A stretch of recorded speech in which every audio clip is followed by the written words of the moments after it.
ওনাকে চুপ করে বসে থাকতে দেখে আমি কণ্ঠস্বর শক্ত করে বললাম, আপনি এখনো বসে আছেন কেন? দেখুন নীল ভাইয়া, অনেক রাত এখন, চলে যান প্লিজ। এত রাতে আপনাকে এভাবে এখানে শোভা পায় না। আম্মুরা দেখলে ব্যাপারটা খারাপ দেখাবে। না, খারাপ দেখাবে না। তুমি আমার বউ, এটা আমার শ্বশুরবাড়ি। যখন খুশি আমি আসতেই পারি। আই হ্যাভ দ্য রাইট তারা। তুমি বললেই আমি যাব না।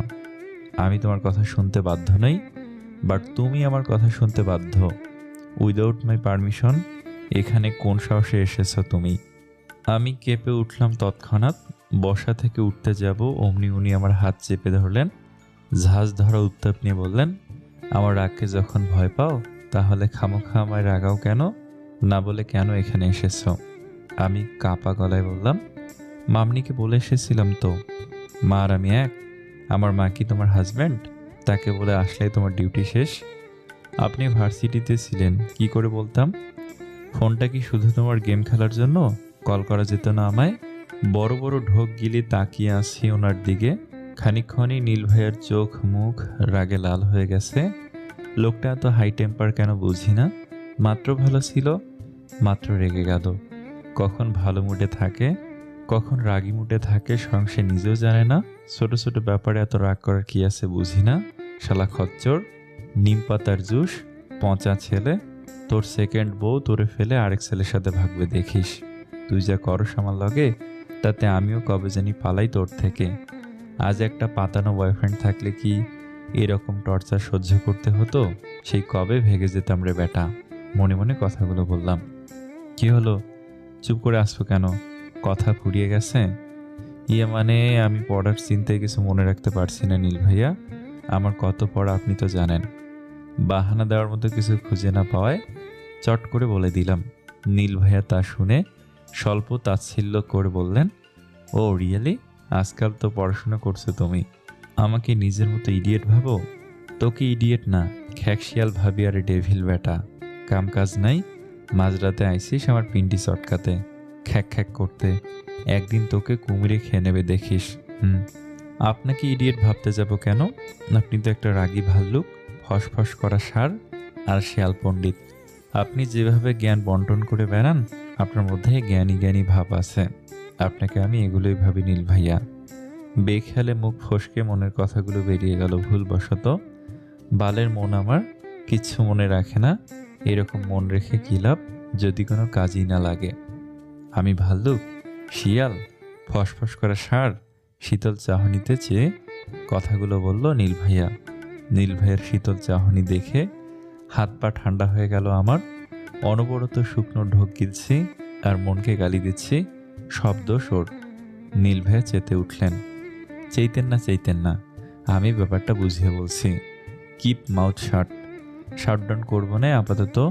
আমি আপনাকে বলি কথাটা, আসলে ষাঁড় শিয়াল ভাল্লুক এসব আমার ফেভারিট অ্যানিম্যাল। ভুল করে তাই আপনাকে বলে ফেলেছি। Stop talking nonsense you stupid. আপনি কি আমায় ধমকাতে এসেছেন নীল ভাইয়া? হ্যাঁ, ধমকাতে এসেছি। কাল সকাল সকাল উঠে বাসায় চলে যাবে, দ্যাটস মাই অর্ডার। কথার নড়চড় হলে খবর আছে। আমি তো আজই আসলাম, আরেকদিন থাকি না। অনুরোধের রেশ টেনে বললাম, কাল যাবা মানে কাল যাবা। কথা না শুনলে কি করব?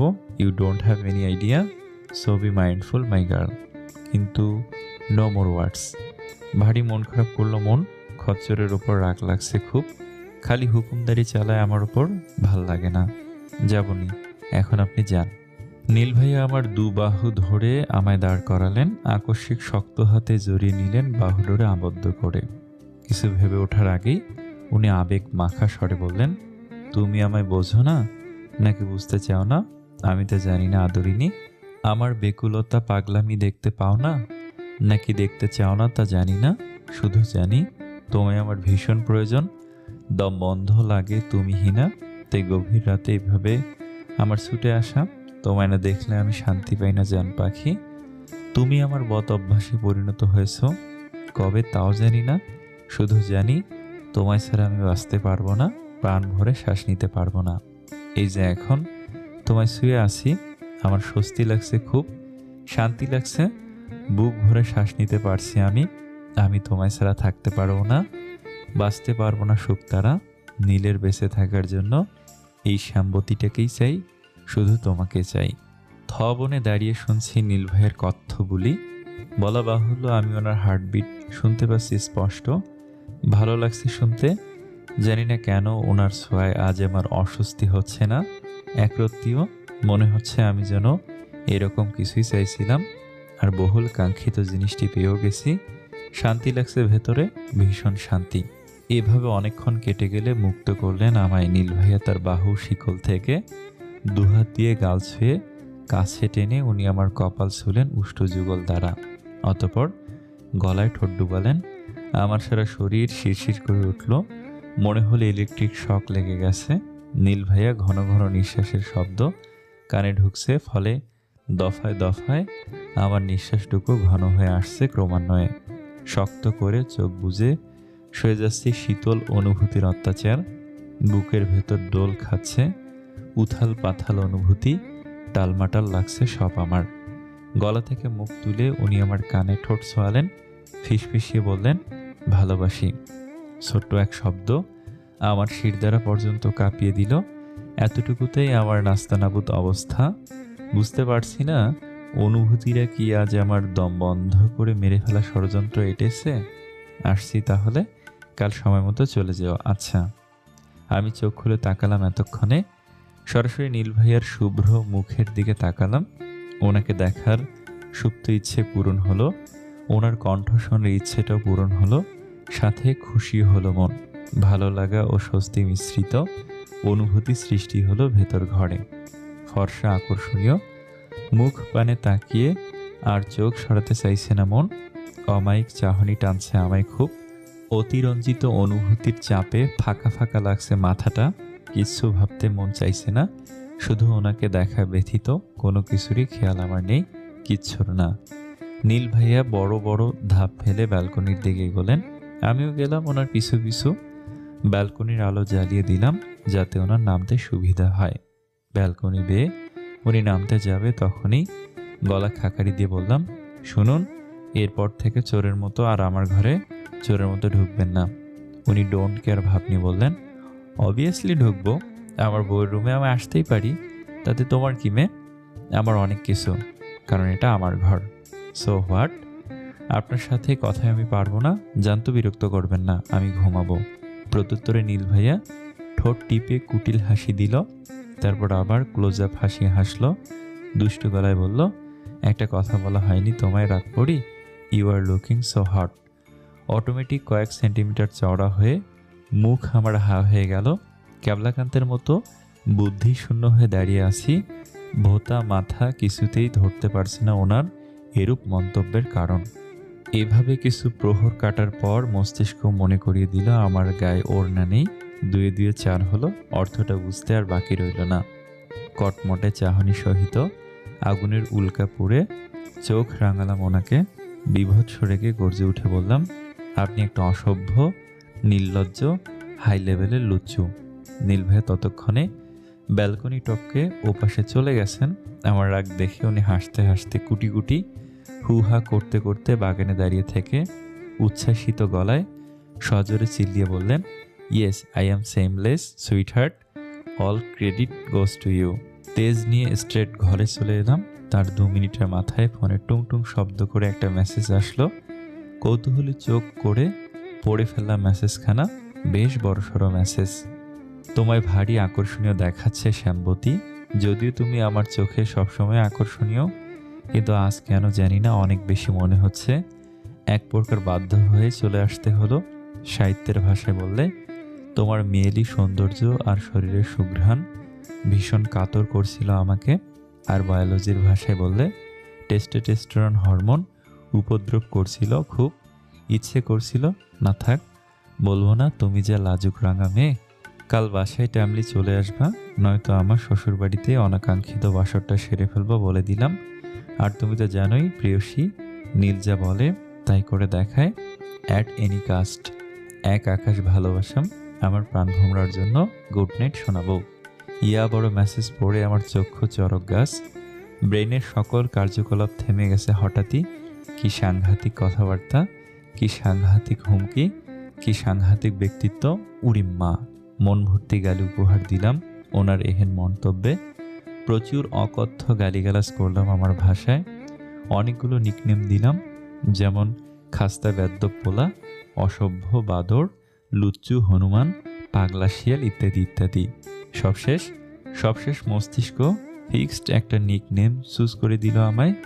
বলল এই একটা ডাকনাম নীল ভাইয়ের সাথে যায় খুব, অসভ্য। আসলেই যে ভারী অসভ্য লোকটা, খুবই।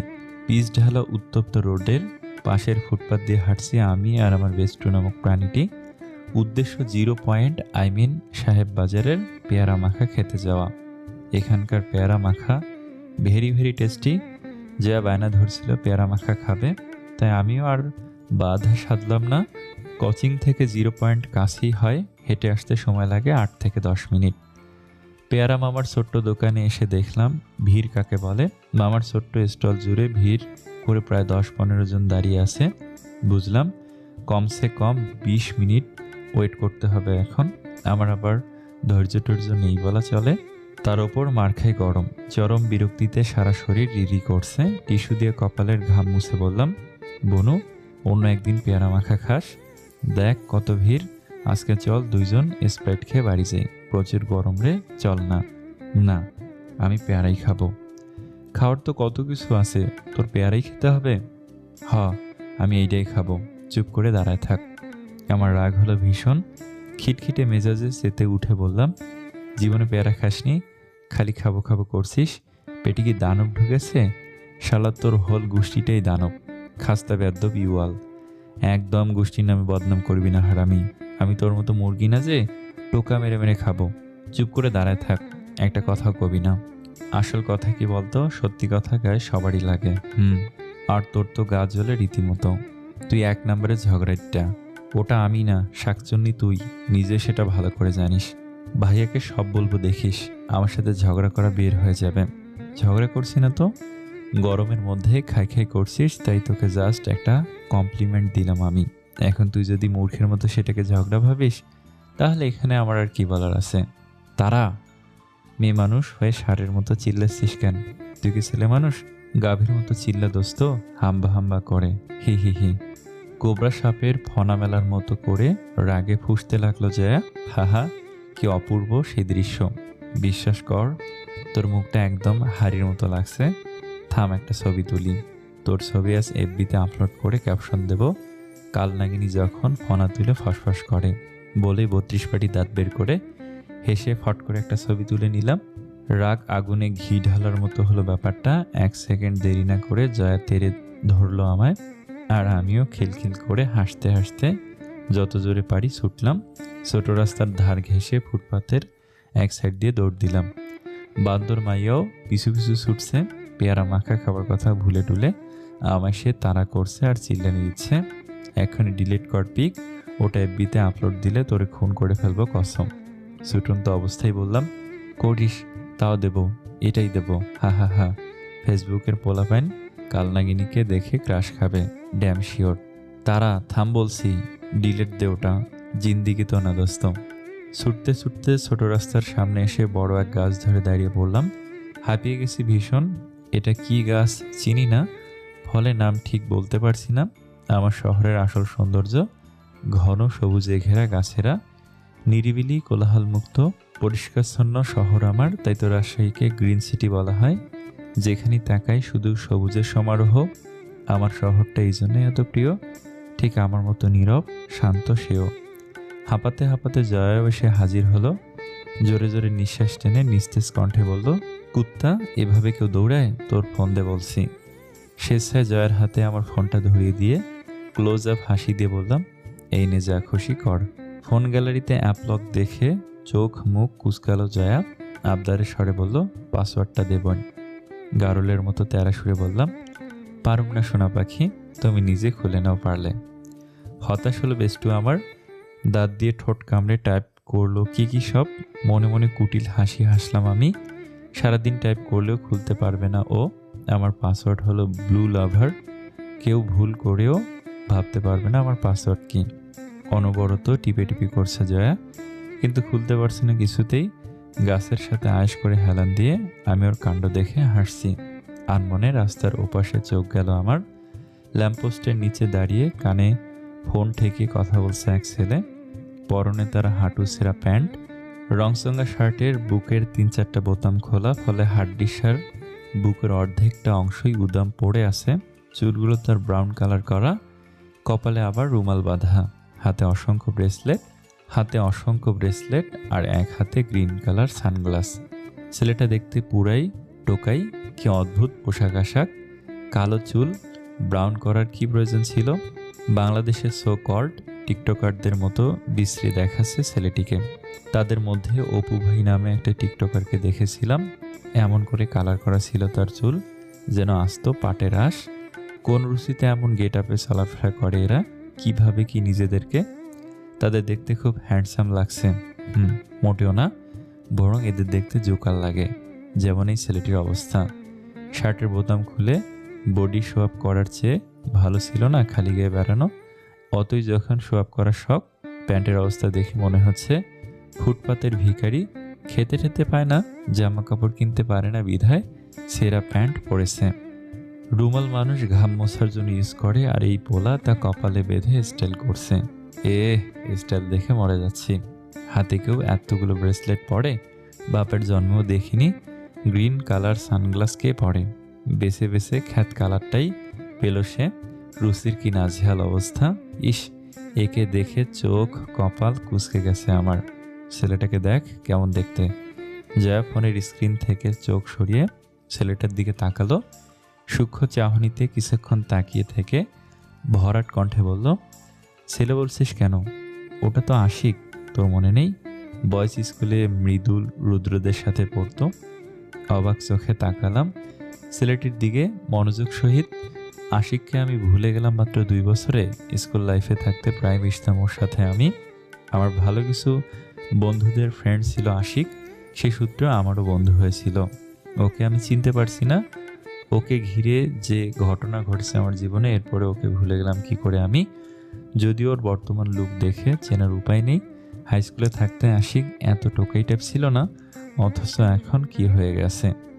ব্রেন এক এক করে মনে করিয়ে দিল আমি অনেক কিছু। ধূসর মস্তিষ্কে ভেসে উঠল গোটা অতীতটা।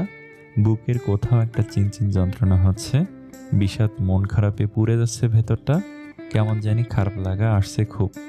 বাড়ি যাবরে ভালো লাগছে না বলেই ওর হাত থেকে মুঠোফোন ছিনিয়ে হাঁটা দিলাম আপন গতিতে।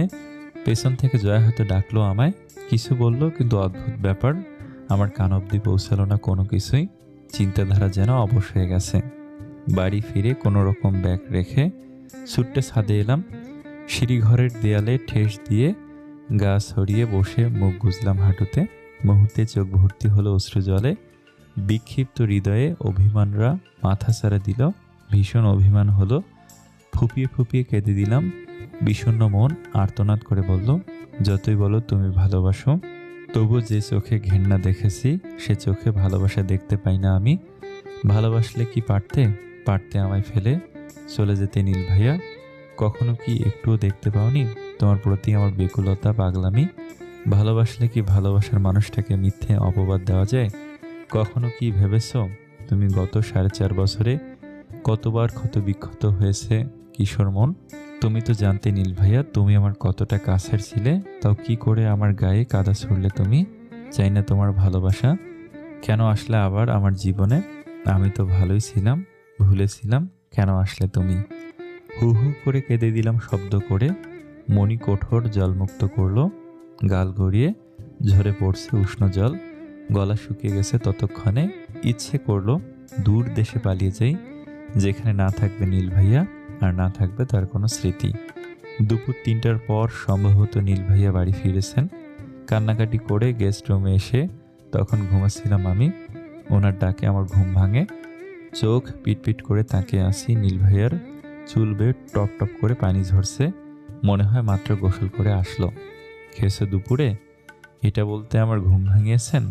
তুমি খেয়েছো কিনা শুনতে ডাক দিলাম। তোমার কি শরীর খারাপ? সব কথার কৈফিয়ত আপনাকে দিতে হবে? এভাবে কথা বলছে কেন তারা? ও, আমি কিভাবে কথা বলবো এটাও এখন আপনার থেকে শিখতে হবে? কি হয়েছে তোমার তারা? এভাবে তো কথা বলো না তুমি। কখন কি বলবো তাও কি আপনি ঠিক করে দেবেন? What happen to you? হঠাৎ এমন রুড বিহেভ কেন করছো তুমি? সব কথার উত্তর দিতে আমি বাধ্য নই নীল ভাইয়া, ছেড়ে দিন। সব ব্যাপারে আপনার নাক না গলালেও চলবে। বলে ওনাকে পাশ কাটিয়ে চলে আসতে যাব, তখনই উনি আমার হাতের কবজি চেপে ধরলেন। রাগী সুরে বললেন, আলবাত ইন্টারফেয়ার করব। I have the right, you know. Now tell me what's make you upset. You have to say it, tell me first. অধিকার দেখাচ্ছেন আমায়? জোর করে কয়টা অধিকারই বা হাসিল করবেন? জোর করে সব হয় না। হাত ছাড়ুন। আমায় আপসেট আপনি করেছেন। হোয়াটস রং করছেন না। আমার এই হোয়াটস রঙের একমাত্র কারণ আপনি আমার জীবনটাকেই ভুলের তকমা দিয়ে দিয়েছেন। ভালোবাসি বলেই কিভাবে আঘাত করবে তুমি? এটা কি আমার প্রতি অবিচার নয় তারা? আমি হাত ছাড়িয়ে নিলাম। খেয়াল করে দেখলাম ওনার চোখ মৃদু টলমলে। চোখ সরিয়ে নিলাম সেদিক থেকে। ওনার দিকে তাকানো মানেই নিজেকে দুর্বল করা। আমি তো তা করতে চাই না। কাঠ কাঠ গলায় তাচ্ছিল্য করে বললাম, ভালোবাসা শব্দটা আপনার মুখে খুব বেমানান লাগে নীল ভাইয়া। অন্য কাউকে বললে হয়তো মানা যেত, কিন্তু আমার ক্ষেত্রে এটা মেনে নেওয়া নয়, বিশ্বাসযোগ্য নয়। আপনি আমায় ভালোবাসতে পারেন না নীল ভাইয়া। কেন পারি না ভালোবাসতে? আমি কি এতই অধম? সব কেনর যে উত্তর হয় না। এটুকু বলেই বেরিয়ে এলাম সেখান থেকে। সত্যি তো বিষণ্ণতা আবারও মাথা চাড়া দিল। বিষাক্ত মন খারাপ ছড়িয়ে গেল গোটা মস্তিষ্কে। কান্না পাচ্ছে না, অথচ স্পষ্ট অনুভব করছি হৃদয়ে কিঞ্চিত পরিমাণ চিনচিন ব্যথা হচ্ছে, যা চোখের জলের চেয়েও করুণ। মন দীর্ঘশ্বাস ফেলে আওড়ালো কিছু অভিমানী বলি, কিছু অপ্রকাশিত উক্তি। সব কেনর উত্তর মুখে বলা যায় না, খুঁজে নিতে হয়। যা তুমি করতে অপারক নীল ভাইয়া, এক্ষেত্রে আসলেই তুমি অধম। ঝাপসা দৃষ্টিতে তাকিয়ে আছি নীল দরজার পানে।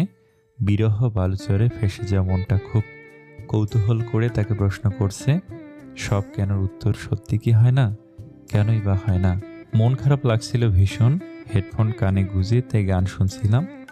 অদ্ভুত হলেও সত্য, তাহসানের একটা গান অনেকাংশে আমার অনুভূতির সঙ্গে মিশে যায়। গান শুনতে তখনই ভালো লাগে যখন সেটা আমাদের জীবনের সাথে মিলে যায় নিরন্তরভাবে। তখন মনে হয় গোটা গানটা বোধহয় আমার জন্য লেখা হয়েছে। নীল ভাইয়া সন্ধ্যা থেকেই মিসিং বলতে বাসায় নেই। লাস্ট দেখেছি ওই বিকেলে। দুপুরের পর থেকে ওনার সাথে কোনো প্রকার কথা আর হয়নি আমার। ইচ্ছে করেই বলিনি, ইচ্ছে করেনি তাই। ঘড়ির কাঁটা চলমান, রাত 10টা বাজে। সময়টা আমার বোরিং কাটছে ভীষণ। রাতে খাইনি, কোচিংয়ের পড়াটুকু বাদ দিয়ে এক্সট্রা পড়া পড়িনি। গেম খেলতে ইচ্ছে করছে না, আর না ইচ্ছে করছে ফেসবুকিং করতে। মনে হচ্ছে আমার মন মরে গেছে, তাই কিছু ইচ্ছে করছে না। বিছানায় শুয়ে এপাশ ওপাশ করছি শুধু, কিন্তু ঘুম আসার কোনো নামগন্ধ নেই। দুপুরে একটু ঘুমিয়েছিলাম বিধায় এত তাড়াতাড়ি ঘুম ধরা দিচ্ছে না। ঘুমপ্রিয় মানুষের ঘুম না আসাটা ভারী হতাশাজনক ব্যাপার। সবাই বেইমানি করতে পারলেও ঘুম আমার সাথে বেইমানি করতে পারে, এটা আমার মানার কথা নয়। ধুর, চারিদিকে খালি অশান্তি আর অশান্তি। মুঠোফোনের টর্চ লাইট জ্বালিয়ে হাতে নিয়ে উন্মুক্ত ছাদের রেলিং ধরে দাঁড়িয়ে আছি। ছাদের বাল্ব কেটে গেছে, রাতে কেউ ছাদে আসে না, তাই ঠিক করার তেমন কোনো গরজ নেই কারো। আকাশে মিটিমিটি তারাগুলো হীরের মতো ঝলকানি দিচ্ছে। আকাশে যেন কেউ হীরের চাদর পেতে দিয়েছে এমন বোধ হচ্ছে। এলোমেলো হয়ে গেঁথে আছে সেগুলি আকাশে। শুনছ নীল ভাইয়া, আমি তোমায় ভালোবাসি না, ভালোবাসিনি কখনই। তবে প্রেমে পড়েছিলাম শতবার। খুব ভুল করে দিয়েছিলাম প্রেমানুভূতি, কিন্তু কখনো প্রেম সন্ধি হয়নি। তুমি কিছু না হয়ে হয়েছিলে আমার অনেক কিছু। আমাদের সম্পর্কের কোনো নাম ছিল না, অথচ ছিল দৃঢ়বন্ধন, ছিল অসীম মুগ্ধতা। ভালোবাসিনি কখনো, তবু তুমি আমার প্রেমিক। প্রাক্তন নও, বর্তমান নও ভবিষ্যৎ, অথচ তুমি যেন স্বচ্ছ নিরন্তন, ঝকঝকে সত্য। তুমি আমায় চাওনি আমি জানি, এরপরেও তোমায় ভুলবশত চেয়ে ফেলেছি আমার কৈশোরে সকল অনুভূতি জুড়ে। বিশ্বাস করো, তোমাকে আমি চাইনি আমার ভবিষ্যৎ হিসেবে, ভালোবাসার উপন্যাসিক উপসংহারে। চাইনি তোমার ভালোবাসা। কত মেয়ে আমার মতো তোমার প্রেমে পড়েছে, তাই বোকার মতো তোমায় চাইনি, আর চাইবও না। কেবল আমি চেয়েছি নিজের মতোই আমার অনুভূতিগুলোর মাঝে বেঁচে থাকতে। আমি তোমাকে তো ভুলে যাই, ভুলতে পারি না শুধু আমার প্রেমানুভূতিকে। তোমার অপ্রেমিকা বড্ড মায়া জড়িয়েছে। তোমার প্রেম আমাকে শুয়ে শুয়ে দিয়েছে, কিন্তু বুকে ধরা দেয়নি। মন তো দিয়েছি, তবে মন বাড়িয়ে ছুঁইনি। তাই তোমায় ভালোবাসিনি, কিন্তু এ কথা অস্বীকার করতে পারবো না। তুমি আমার সত্য প্রেমিক, আর তোমার অপ্রেমিকা আমি। অভিমান, অভিযোগ অনেকই আছে, সব না হয় নাই বলি। শুধু একটা প্রশ্ন করি, কেন হলে এমন প্রেমিক? তোমার অপ্রেমিকা হওয়ার ব্যথা যে বড় করুণ, জানো কি? আমার বুক ভর্তি ব্যথা, আমৃত্য এই ব্যথার দায়। খুব কি প্রয়োজন ছিল আমার একান্ত গোপন গল্প হওয়ার? বলেছিলাম বুঝি আমার গোপন প্রেমিক হতে, যা তুমি নিজেই জানোনি, কখনো বোঝনি আমার একতরফা অনুভূতি তুমি। সেদিন ছিলে, আজও রয়ে গেছো, থাকবে অনন্তকাল। জানবে না কেউ, শুধু জানবে আমার পৃথিবী। হৃদয় মাঝে খুব যত্নে লুকিয়ে রাখা তরতাজা অনুভূতি তুমি, আমার চিরপ্রেমিক, আর আমি তোমার অপ্রেমিকা। জানবে না তুমি কোনোদিনও না। যদি সম্ভব হয় তবে তোমার অপ্রেমিকার দায় থেকে নামটা কেটে দিও, মুক্তি দিও এই করুণ ব্যথার দায় হতে। আবেগমালার অনেক বুলি আওড়ালাম ভেতরে ভেতরে, তবে লিখলাম না কোনো ডায়েরির পৃষ্ঠায়, শুধু লিখে রাখলাম মনের খাতায়। যা পড়ার ক্ষমতা আমার ব্যতীত আর কারো নেই।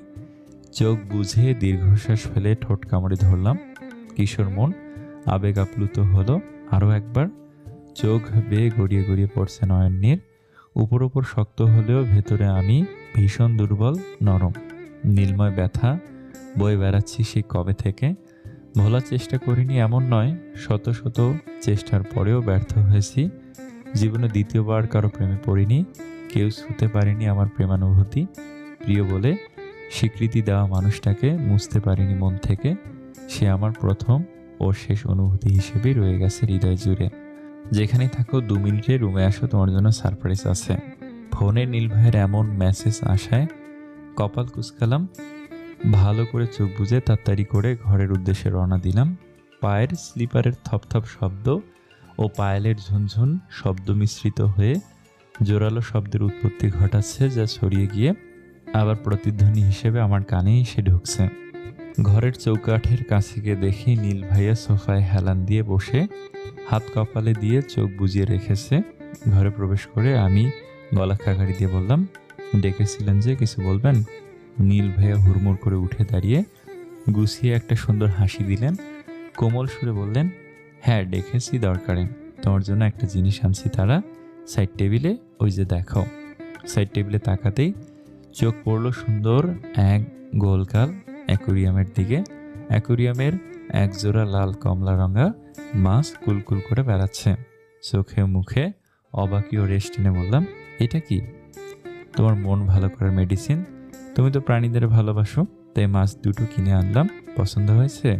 বিস্মিত স্বরে বললাম, আপনি কি পাগল? ভালোবাসি বলে টাকা খরচ করে কিনতে হবে, তাও রাত বিরাতে? উনি ম্লান হেসে নমনীয় সুরে জবাব দিলেন, রাত দিন ম্যাটার করে না বউ, আমার কাছে ম্যাটার করো জাস্ট তুমি। টাকার চেয়ে বেশি ইম্পর্টেন্ট তোমার মন ভালো করা, সেটাই করার চেষ্টা করছি। পাখি নিতে চেয়েছিলাম, পরে অনেক ভেবে চিনতে অ্যাকোরিয়াম নিলাম। তোমার পছন্দ হয়েছে তো তারা? ওনার কথা শুনে অবাকের বহরে চোয়াল ঝুলে পড়ার জোগাড় হলো আমার। লোকটা কি সাংঘাতিক পাগল, তা দিনকে দিন উপলব্ধি করতে পারছি। এটা কি মানুষ নাকি এলিয়েন? টাকা বুঝি গাছের পাতা যে সিঁড়ি সিঁড়ি খরচ করেন উনি। এখনো স্যালারিও পাননি, তাহলে টাকাগুলো পাচ্ছে কোথা থেকে? এটা কিনতে মিনিমাম 1500 টাকা খসেছে। আমার মন তো এমনি ভালো হতো, তার জন্য খামোখা টাকা নষ্ট করতে হবে? কি গো, তোমার পছন্দ হয়েছে কিনা? আমি আরেকবার মাছের দিকে চোখ বুলালাম। মাছ দুটোর সাইজ মাঝারি এবং গায়ের রংটাও বেশ চকচকে আকর্ষণীয়। অ্যাকোরিয়ামের ভেতরে বাহারি রঙের ছোট ছোট পাথরও আছে, লাল, নীল, সাদা, বেগুনি, বিভিন্ন রঙের পাথর। সব মিলিয়ে ভীষণ সুন্দর দেখতে জিনিসটা। হ্যাঁ, আমার পছন্দ হয়েছে, কিন্তু ঝামেলা করে এটা কেনার কি প্রয়োজন ছিল? আপনি শুধু শুধু পাগলামি করতে কেন গেলেন নীল ভাইয়া? কারণ আমি ছোটখাটো একজন পাগল প্রেমিক। প্রেয়সীর মন খারাপ চোখে সইছিল না, তাই এতটুকু পাগলামি করতেই হলো। তাতে যদি তার মন ভালো হয় তবে আমার পাগলামি সার্থক হয়। আবেগাচ্ছন্ন কণ্ঠে এক নাগারে তাকিয়ে থেকে কথাটা বলল নীল ভাইয়া। ওনার এহেন কথার প্রতিক্রিয়ায় বিব্রত হলো মস্তিষ্ক। অবাকের চোটে থতমত খেয়ে গেলাম, হতবাক হয়ে গেলাম ওনার পাগলামির তোড় দেখে। মুখে কিছু বলার বাকি রইল না আমার। শোনো বউ, এখন একটু হাসো, তোমার মন খারাপ যে আমার চোখ সইতে পারে না। এমনি এমনি হাসা যায় নাকি? ভারী পাগল মানুষ দেখে আপনি। আপনার কীর্তি দেখে আমার হাসি বেরোচ্ছে না, বুঝলেন? নীল ভাইয়া তৃপ্তি ভরে হাসলেন, ফলে ঠোঁটের দুকোণে পূর্ণ টোল পড়ল। আমার উদ্দেশ্যে উনি খুশি খুশি গলায় বললেন, যাক, তাহলে তোমার মন ভালো হলো অবশেষে। তোমার চুপ থাকার চেয়ে খুনসুটির ঝগড়াও শ্রেয়, তাতে অন্তত আমার মন তো আর পুড়ে না। ওনার আবেগ বলে আমায় মুগ্ধ করে মনে বাসা বাঁধতে চাইল, কিন্তু খুব জোর করেই তাকে প্রশ্রয় না দিয়ে কথার প্রসঙ্গ ঘুরিয়ে বললাম, এটা কোথায় রাখবো? কি খায় ওরা? ড্রেসিং টেবিলে রেখে দাও, সেফ থাকবে। ওদের খাবার, অক্সিজেন সব কিনে আনছি, তুমি শুধু নিয়ম করে খেতে দিও, বাকি সব আমি করব। আচ্ছা, ওটা কিনে আসো তো, এখনই সেট করে দেই। সাইড টেবিলে রাখাটা রিক্সি, যখন তখন হাত লেগে পড়ে যাবে। ওনার কথা মতো অ্যাকুরিয়াম তুলে ধরে ওনার কাছে দাঁড়িয়ে রইলাম। এক এক করে উনি সেট করে দিয়ে ড্রেসিং টেবিলের এক সাইডে রেখে দিলেন। তারপর সরিষা দানার মতো দেখতে খুদে খুদে কী সব দিলেন তাতে, সম্ভবত মাছের খাবার। ড্রেসিং টেবিলের আয়নার অ্যাকুরিয়ামের রিফ্লেকশন খুব সুন্দরভাবে ফুটে উঠেছে, মনে হচ্ছে দুটো অ্যাকুরিয়াম রাখা সেখানে। দারুণ দেখাচ্ছে জিনিসটা। আয়নায় পড়া তার প্রতিবিম্বের কারণে সৌন্দর্য যেন ডাবল হয়ে গেছে। মাছ দুটো কুলকুল করে বেড়াচ্ছে। এই দৃশ্য দেখে কারো মন খারাপ থাকার নয়, থাকতে পারে না। আমার সব মন খারাপ ধুয়ে দিল মাছ দুটি। বিষণ্ণ মন হাসলো একটুখানি। ইস কি সুন্দর। রাতে খাওনি কেন? নীল ভাইকে দেখলাম আমি, ওনার হাতে ভাতের প্লেট। মাছ দেখতে আমি এতই মগ্ন ছিলাম যে উনি কখন গেছেন কখন এসেছেন কিছুই আমার জানা ছিল না। কে বললো খাইনি? খেয়েছি তো। তোমার মুখ বলছে তুমি খাওনি। মিথ্যা বললে পাপ হয় জানো না? তাহলে মিথ্যা কেন বলো? আমি চুপ মেরে গেলাম। ধরো যখন পড়ে গেছি, এখন কি আর বলার থাকে? উনি আমার হাত টেনে ধরে সোফায় বসালেন, তারপর হাত দিয়ে ভাত মেখে এক লোকমা আমার মুখের সামনে ধরলেন। হা করো, আমি একা খেতে পারবো নীল ভাইয়া।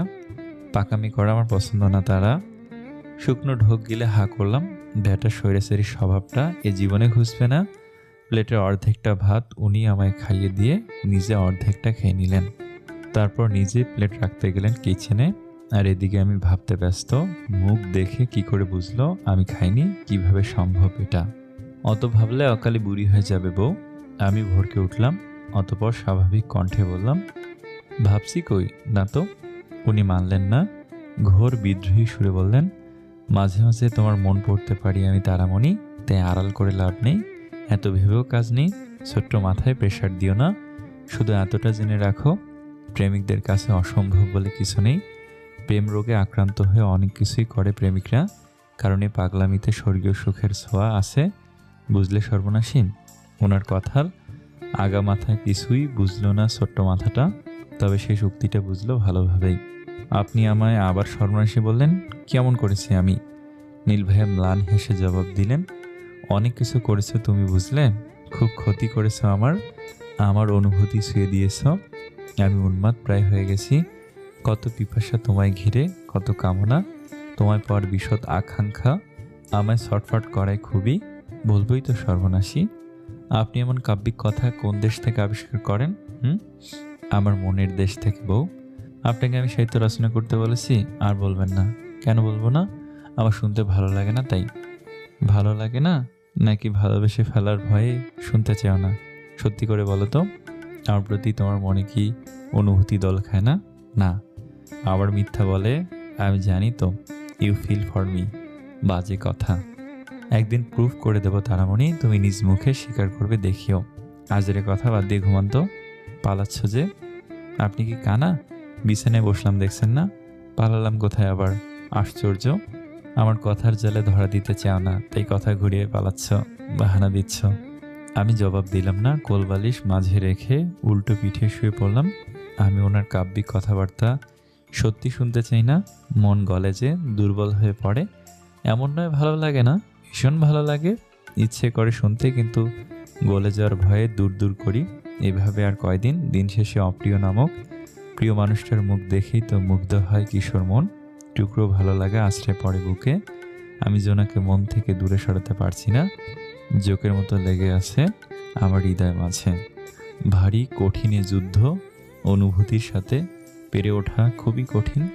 আমার দ্বারা হচ্ছে না এ যুদ্ধে জয়ী হওয়া। আমি হেরে যাচ্ছি, আটকে যাচ্ছি বালুচরে। বারবার প্রেমে পড়ছি, প্রেমগুলো বুকে ধরা দিচ্ছে। মন ছুঁয়ে দিচ্ছে, তবে কি আমি ওনাকে ভালোবেসে ফেলেছি?